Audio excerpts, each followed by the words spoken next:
मेरे भाई बहन, आप सबको मेरा जय श्री राधे, जय श्री कृष्ण।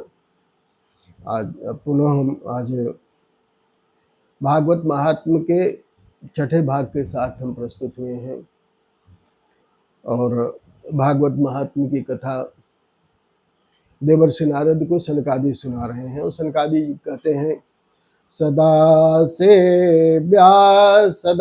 से व्या श्रीमद्भागवती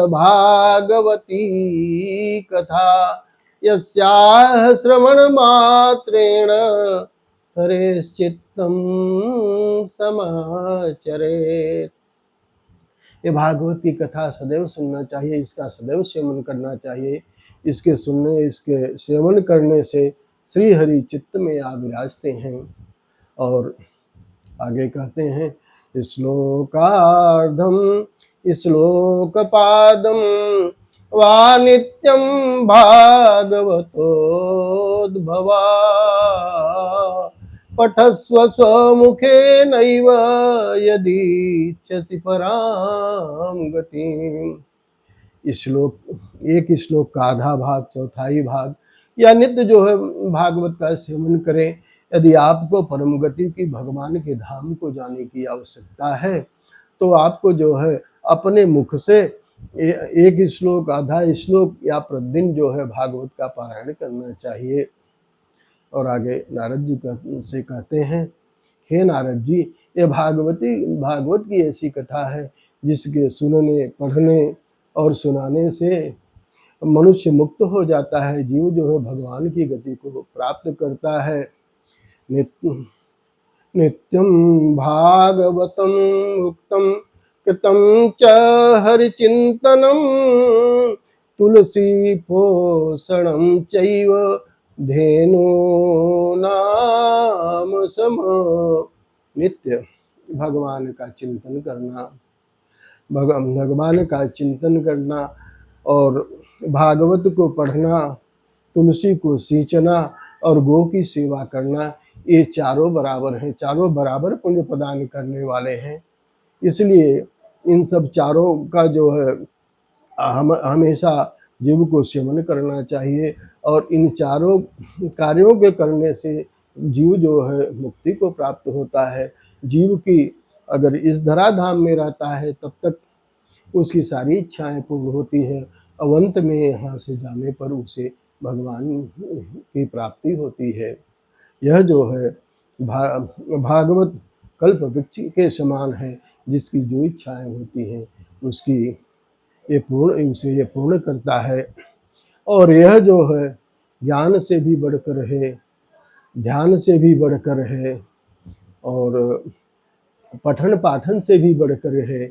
जो भागवत की कथा, जो कर्म है, जो कर्म करते हैं वो तो स्वर्गीय संपदा प्रदान करते हैं, लेकिन जो भागवत का सेवन करता है भगवान उसे अपना धाम प्रदान करते हैं। ऐसी ये भागवत की कथा है।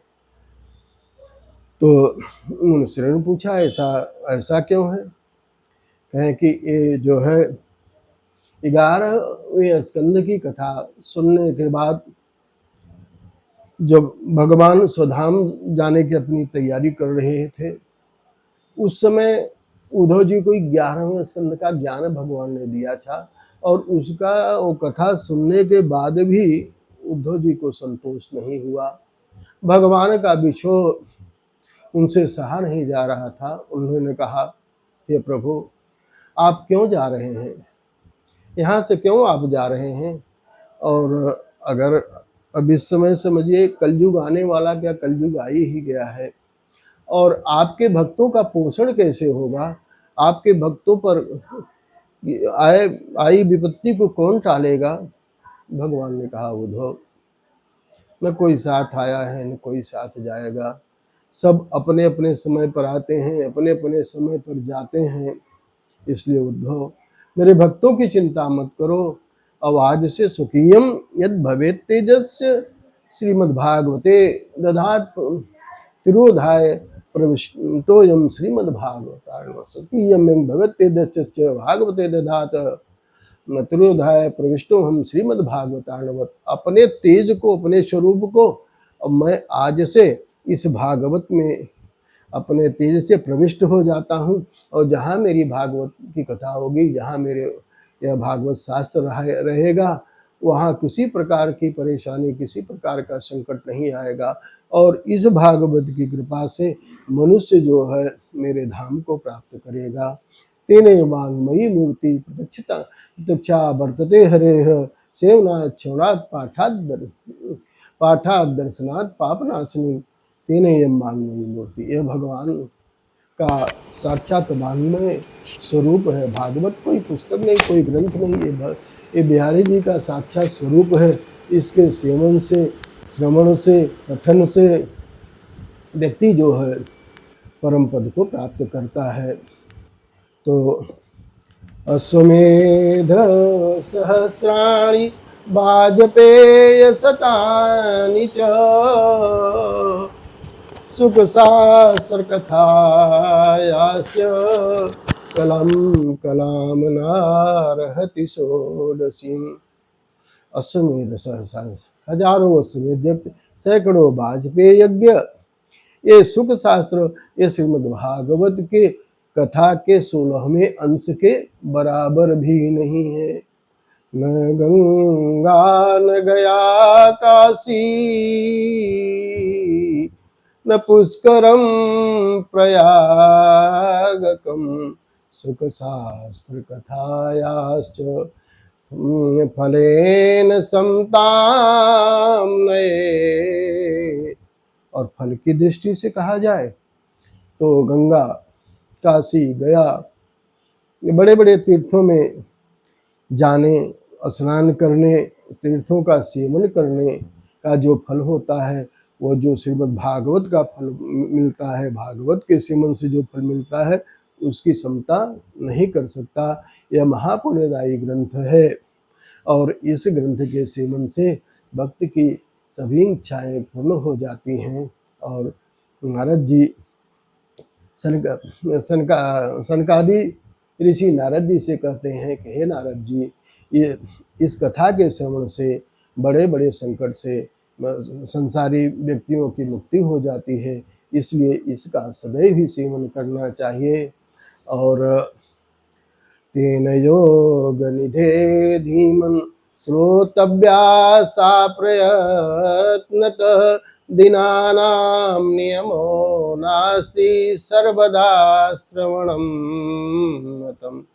हे नारद जी, आप महान धैर्यमान, महान ब्रह्मा जी के पुत्र, आप महान योग निधि हैं, और इसके श्रवण का कोई नियम नहीं है कि इस दिन सुने, इस दिन न सुने, इसका नियम, इसके दिन का कोई नियम नहीं है। जब चाहे, और इसका जब चाहे का इसका सर्वदा ही श्रवण करना चाहिए, और इसके श्रवण से ही बड़े बड़े संकटों से छुटकारा मिल जाता है। इसलिए सदा सेव्या श्रीमद्भागवती कथा यस्या श्रवण मात्रे हरिश्चित्तम समाश्रयेत। जो पहले श्लोक में सनकादिकों ने कहा है कि इसके जब भगवान इस कथा से मिल जाते हैं, तो व्यक्ति का कोई भी संकट इस कथा के सुनने से कैसे नहीं कर सकता है। इस कथा के सुनने से व्यक्ति की जब मुक्ति मिल जाती है, तो संसार के भोग मिले यह कोई बड़ी बात नहीं है। और इस भोग के लिए तो कथा नहीं, भगवान की प्राप्ति का यह बहुत बड़ा साधन है, और इसकी सुनना ही चाहिए। और अब यही कथा चल रही थी, इसी समय एक बड़ा आश्चर्य हुआ, और वो आश्चर्य को देख करके सभी लोग उस आश्चर्य को देख करके सभी लोग बड़े आश्चर्यचकित हुए, बड़े आश्चर्य में पड़ गए। और बाकी अगले भाग में हम पुनः आपके सामने प्रस्तुत होंगे। तब तक के लिए जय श्री राधे, जय श्री कृष्ण।